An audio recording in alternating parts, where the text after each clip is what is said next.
ผู้มีพระภาคเจ้าทรงประกาศอริยสัจสี่ทรงประกาศอริยสัจสี่เป็นครั้งแรก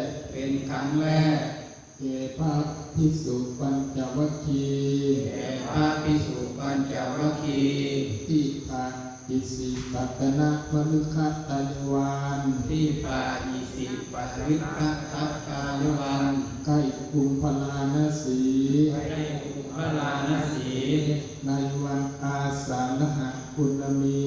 ในวันอาสาฬหปุณณีอัญญาโกณทัญญาพระอัญญาโกณทัญญาฟังธรรมของพระผู้มีพระภาคเจ้าแล้วฟังธรรมของพระผู้มีพระภาคเจ้าแล้วได้ธรรมจักสุได้ธรรมจักสุอันบริสุทธิ์ปราศจากมลทินอันบริสุทธิ์ปราศจากมลทินว่า สิ่งใดสิ่งหนึ่งมีความเกิดขึ้นเป็นธรรมดาสิ่งทั้งปวงนั้นมีความดับเป็นธรรมดาจึงขอทูลอุปสมบทกับพระผู้มีพระภาคเจ้าได้เป็นพระอริยสงสาวก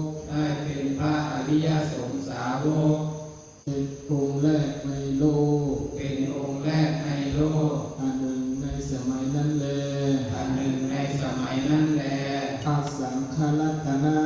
อาสังฆรัตนะได้บังเกิดขึ้นแล้วในโลก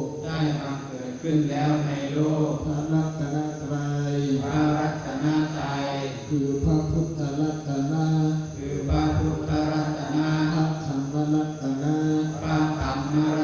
ะพระสังฆรัตนะได้สมบูรณ์แล้วในโลก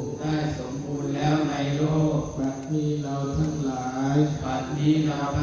ายมาประจวบมงคลสมัยอาสาฬหปุณมีคือวันเพ็ญอาสาหมาจงทรงรับเครื่องสักการะเพื่อประโยชน์เพื่อความสุขแก่ข้าพเจ้าทั้งหลาย